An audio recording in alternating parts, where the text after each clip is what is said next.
Everyone, welcome to my YouTube channel YD brother classes. E learning platform में आपका हार्दिक स्वागत करती हूँ। तो आज हम साइंस के बारे में पढ़ेंगे और साइंस में आज के टॉपिक में हम पढ़ेंगे विटामिन्स के बारे में, उनके खोजकर्ता के बारे में पढ़ेंगे और शॉर्ट ट्रिक उनके रासायनिक नाम। ठीक है, तो देखिए बिना देरी के स्टार्ट करते हैं हम आज का अपना टॉपिक। और आज के अपने टॉपिक में विटामिन्स की खोज किसने करी थी, जो क्वेश्चन जहाँ से पुटअप होते हैं मैं उसी के बारे में बताऊंगी। तो टॉपिक है अपना विटामिन्स। ठीक है, टॉपिक है अपना विटामिन्स। तो देख लीजिए, सबसे पहले मैं बताती हूँ विटामिन्स की खोज किसने करी थी।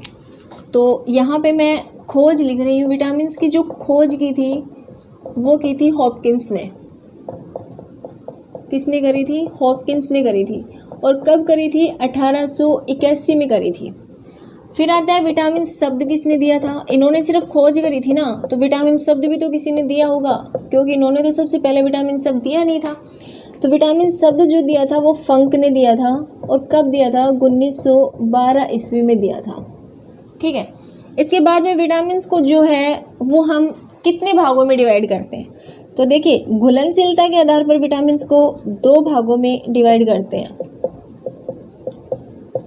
घुलनशीलता के आधार पर, तो घुलनशीलता के आधार पर 2 भागों में डिवाइड करते हैं। ठीक है, और 2 भाग कौन कौन से होते हैं? पहला होता है वसा में घुलनशील, वसा में घुलनशील विटामिन्स, और दूसरा होता है इसमें जल में घुलनशील विटामिन, जल में घुलनशील विटामिन। हो गए 2 भागों में डिवाइड। तो वसा में घुलनशील विटामिन कौन से होते हैं और जल में घुलनशील विटामिन कौन से होते हैं? तो मैं लिख रही हूँ WBC। It's trick. WBC का मतलब हो गया कि वाटर में घुलनशील विटामिन होता है B और C, विटामिन B और C, और B और C को छोड़ के जो विटामिन रह गए वो सारे वसा में घुलनशील होते हैं। A हो गया, D हो गया, E हो गया और K हो गया, ये सभी हो गए वसा में घुलनशील विटामिन। ठीक है, अब मैं इनको आज सभी जो विटामिन हैं इनके खोजकर्ता के बारे में, क्योंकि एग्ज़ाम में जो क्वेश्चन पूछे जाते हैं उसी आधार पे मैं आपको टॉपिक बता रही हूँ। आपका भी ज़्यादा टाइम कंज्यूम ना होगा इसके अंदर। देख लीजिए, तो मैं इधर डाल रही हूँ विटामिन्स और इधर मैं लिख रही हूँ इनके खोजकर्ता, विटामिन्स और खोजकर्ता। खोजकर्ता, तो सबसे पहले मैं लिखती हूँ विटामिन ए। विटामिन ए की खोज किसने करी थी? मैकुलन ने करी थी। विटामिन बी की खोज किसने करी थी? ये भी मैकुलन ने करी थी। वैज्ञानिक का नाम है मैकुलन। विटामिन सी की खोज किसने करी थी? होल्टक ने करी थी। विटामिन डी की खोज किसने करी थी? हॉपकिंस ने करी थी। तो जिस टाइप से मैंने टेबल बनाई है उसी हिसाब से आपको याद होना चाहिए। विटामिन ए और बी की खोज मैकुलन ने करी थी, विटामिन सी की खोज होल्टक ने करी थी, और विटामिन डी की खोज जो है वो हॉपकिंस ने करी थी। यहाँ तक आपको पता चल गया। विटामिन ई होता है, विटामिन के होता है, उनके बारे में हम पढ़ेंगे। हमारे शरीर में संश्लेषित होता है और कैसे होता है।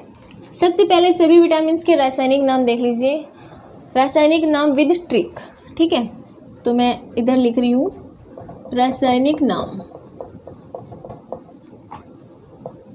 रासायनिक नाम। तो पहले मैं इधर लिख रही हूँ ट्रिक और बाद में मैं यहाँ पे लिखूंगी इनके रासायनिक नाम। तो मैंने लिखा है इधर रथ, एक टॉफी।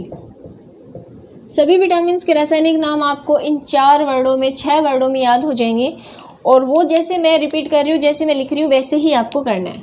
सबसे पहले रथ, तो मैं जो र है इसे मैं लिख रही हूँ इधर रेटिनोल, रेटिनोल। विटामिन ए का नाम होता है रेटिनोल। इसकी कमी से होने वाला रोग होता है रक्तोंधी, जो कि आँखों का रोग होता है। ठीक है, फिर थ से हो गया इधर थायमिन। विटामिन बी का नाम हो गया थायमिन। कमी से होने वाला रोग कौन सा होता है? Beriberi. फिर आ गया ए, एस्कॉर्बिक अम्ल। एस्कॉर्बिक अम्ल कौन सा हो गया? विटामिन सी हो गया। विटामिन सी की कमी से होने वाला रोग स्कर्वी रोग। ठीक है, इसके बाद में आ गया कैल्सीफेरोल। विटामिन डी का रासायनिक नाम क्या होता है? कैल्सीफेरोल। इसकी कमी से होने वाला रोग कैल्सीफेटोल।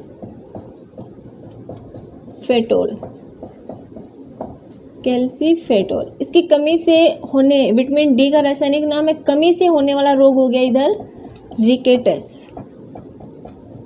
कौन सा हो गया? रिकेटस। फिर आ गया विटामिन डी के बारे में, आ गया विटामिन ई। तो विटामिन ई का रासायनिक नाम हो गया टोकोफेरोल। टोकोफेरोल। विटामिन ई कमी से होने वाला रोग होता है बांझपन। बांझपन, नपुंसकता, स्टेरिलिटी, बाह्यता रोधी, ये सारे नाम होते हैं विटामिन ई की कमी से होने वाले रोग। और लास्ट में आ गया विटामिन के। विटामिन के रासायनिक नाम हो गया फिलोक्विनोन। फिलोक्विनोन। रोग क्या होता है इसमें? रक्त का थक्का नहीं बनता। रक्त का थक्का नहीं बनता। ठीक है, मैं बोल रही हूँ। तो देखिए, मैंने सिर्फ 6 वर्ड लिखे हैं। 6 वर्ड में आपको सारे रासायनिक नाम जो है मैंने याद करवा दिए हैं। आर से रेटिनोल हो गया। विटामिन ए का रासायनिक नाम होता है, कमी से होने वाला रोग रतौंधी होता है। थे से थायमिन हो गया। विटामिन बी का रासायनिक नाम थायमिन होता है, कमी से होने वाला रोग बेरी होता है। ए से एस्कॉर्बिक अम्ल हो गया। विटामिन सी की कमी से होने वाला रोग स्कर्वी हो गया। कै से कैल्सीफेटोल हो गया। विटामिन डी से होने वाला रोग रिकेटस हो गया। टो से टोकोफेरोल हो गया। विटामिन ई का रासायनिक नाम, इसकी कमी से होने वाला रोग जो है वो क्या हो गया? बांझपन, बाह्यता रोधी, स्टेरिलिटी, सारे रोग जो होते हैं विटामिन ई की कमी से होने वाले। फिर आ गया लास्ट में फिलोक्विनोन। विटामिन के का रासायनिक नाम हो गया। इसकी कमी से जो रोग होता है वो होता है रक्त का थक्का नहीं बढ़ना। मतलब अगर विटामिन के की कमी वाले व्यक्ति को अगर चोट लग जाती है तो उसके शरीर से लगातार ब्लड बहता रहता है, रुकता नहीं है, जिसकी वजह से व्यक्ति की मृत्यु तक हो सकती है। ठीक है, ब्लड का थक्का उसमें नहीं बनता है। तो आज की क्लास में यही था हमारा टॉपिक विटामिन से रिलेटेड। और आपको टॉपिक कैसा लगा, कितना समझ में आया, वो मेरे को कमेंट बॉक्स में ज़रूर बताइएगा। तो आज की क्लास में इतना ही, कल फिर मिलते हैं इससे नेक्स्ट टॉपिक को लेके। तब तक के लिए थैंक यू।